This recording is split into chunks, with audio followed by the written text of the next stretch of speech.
Ashamaa harka fuunee kabajamtootaa fi jaallatamtoota hordoftoota keenya.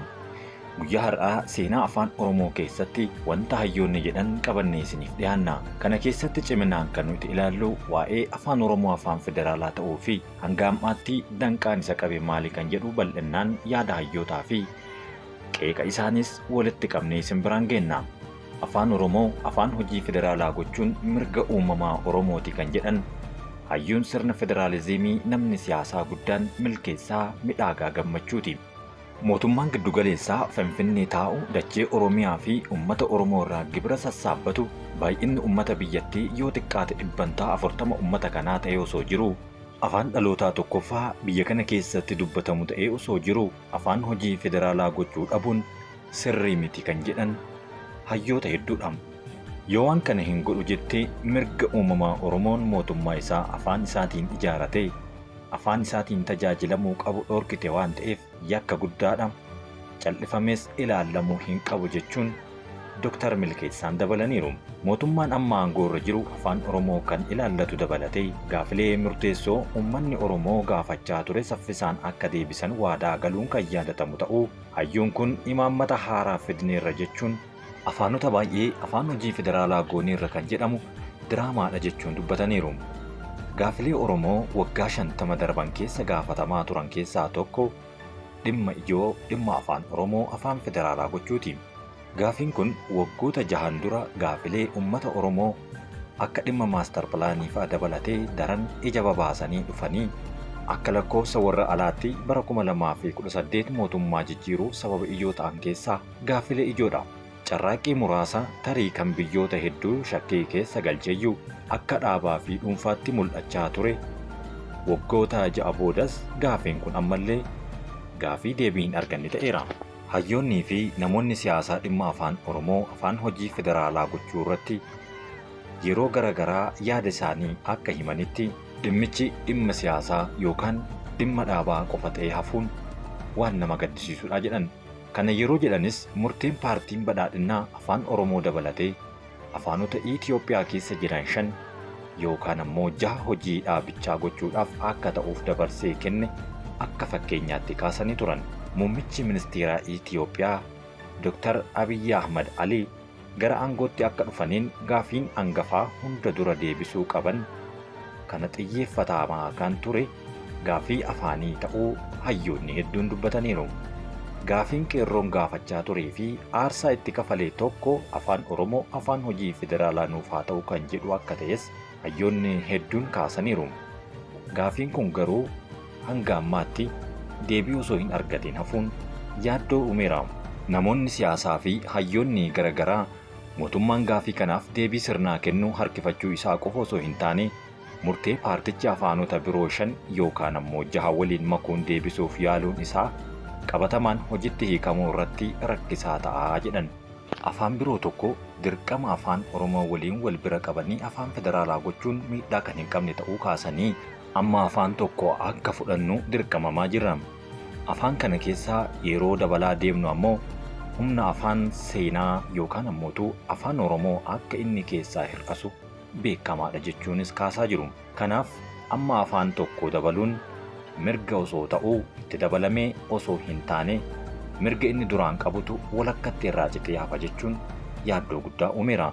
Afaan Oromoo afaan hojii mootummaa federaalaa gochuuf dirqama afaan biraa Oromiyaa keessatti afaan hojii gochuun hin barbaachisu ture jedhama. Silumaayyuu bulchiifni naannoo Oromiyaa waajjiraalee keessatti afaan Oromoo xalayaa barreessanillee haasaan isaaniillee hojii isaanii fi yaadni isaanii afaanuma Amaaraa akka ta'e kan himan aadaa siyaasaa fi afdaneessa keessatti afaan aantummaa qabu akkasii dhuunfata jechuunis yaada minanius kaasaniin dhagahameera.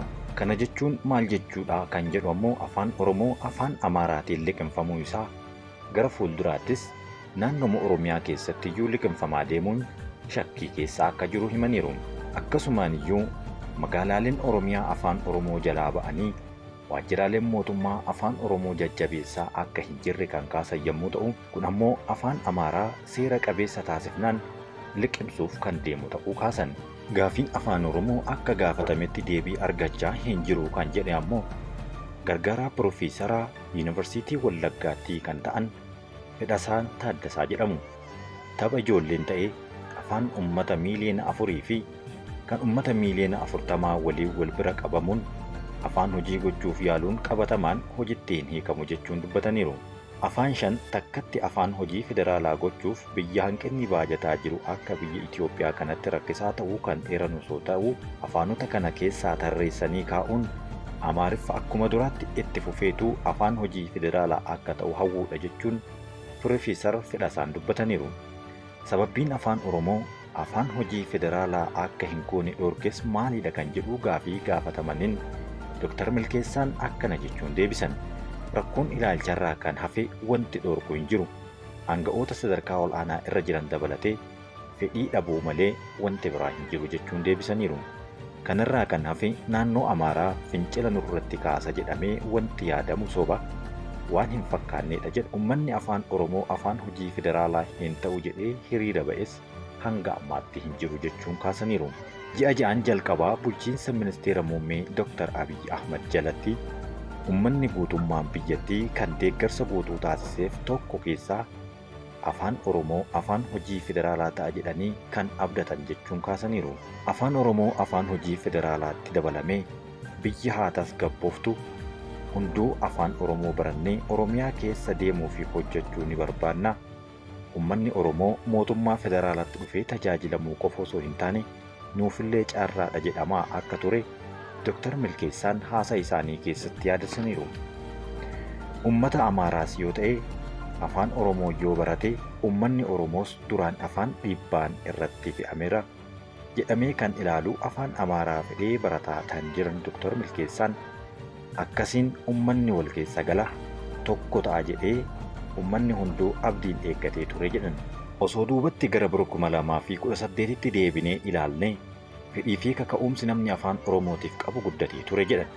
Maaliif jennaan muummichi ministeeraa Abiy Ahmad Oromiyaa irraa dhufe waan ta'eef qawween osoo hin taane fincilaan dhufanii biyyis ni tasgabboofti gaafiin uummataas deebi'ee namni gara hojii isaatti deebi'a jechuun abdiin guddaan waan tureef jedhan. Gaafichi gaafii sirrii waan ta'eef namni gadi bahee morme tokkollee hin jiru. Dargaggoonni Amaaraas gaafii uummanni Oromoo afaan hojii federaalaa akka nuuf ta'u jedhanii gaafatan qabatee rakkoon tokkollee osoo hin ka'in mormii tokkollee osoo hin dhageessisin fudhatanii turan jedhan.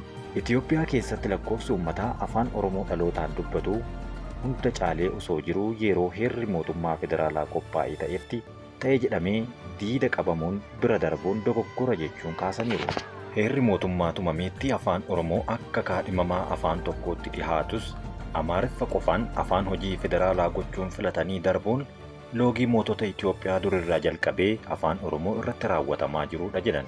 Humna guddaa fi bal'ina qabuun tasumaa lafaatiin hawaas dinagdee keessatti barbaachisaa ta'uu fi afaan Oromoo afaan ulaagaa afaan hojii federaalaa ta'uu waan guutuuf gaaficha gaafatametti deebii akka barbaachisus akeekkachiisaniiru. Sirna bulchiinsa federaalaa tokko keessatti afaan federaalaa ta'uudhaaf ulaagaalee bu'uuraa hanga barbaadamu ol guutee osoo jiru afaan Oromoo gaafiin ummatichaa qabdi keessatti siyaasa ta'ee ture jedhanii Yuunivarsiitii Finfinneetti barsiisaa fi qorataan fedhii afaanii kan ta'an obbo Qulqulluu Ijoo.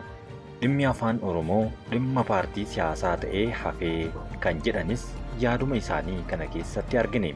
Murtiin siyaasaa kan barbaachisu ta'ullee afaan tokko afaan federaalaa gochuun atakaroo hedduu hin barbaachisu kan jedhan moonanis jedhamu. Bu'uura fedhii uummata bal'aa fi akkaataa gaafichi itti gaafatamaa tureen deebiin barbaachisaan argamu akka qabu bulchiinsa ammaa kanarraa ni eegna jechuunis kaasaniiru. Afaan Oromoo afaan hojii federaalaa gochuun uummanni osoo akka keessummaatti itti hin dhaga'amin anis biyya kana keessatti qooda qaba jedhee akka inni yaadu gochuuf barbaachisaadha jedhan. Kanaa achi afaan Oromoo afaan hojii federaalaa gochuun akkasumas dhiisuun akka uummanni Oromoo biyya kana keessatti keessummaa ta'uu fi shakkii keessa galu gochuudha waan ta'eef gaafiin kun atattamaan deebii argachuu qaba jechuun hayyoonni hedduun yaada kaa'aniiru. Gaafiin afaan Oromoo afaan hojii federaalaa haa ta'uu jedhu gaafii maastar pilaanii wal bira qabamee dhufe osoo hin taane walakkaa jaarraatii oliif gaafii Itoophiyaa keessatti gaafatamaa turedha. Kunis ummatichi afaan isaatiin akka fayyadamuu fi Inumaayyuu naannawa isaatittis afaan isaatiin akka of bulchu, afaan isaatiin baratee afaan isaatiin akka hojjetu gaafii gaafatamaa ture yoo ta'u, hanga har'aattis deebii osoo hin argatin hafeera.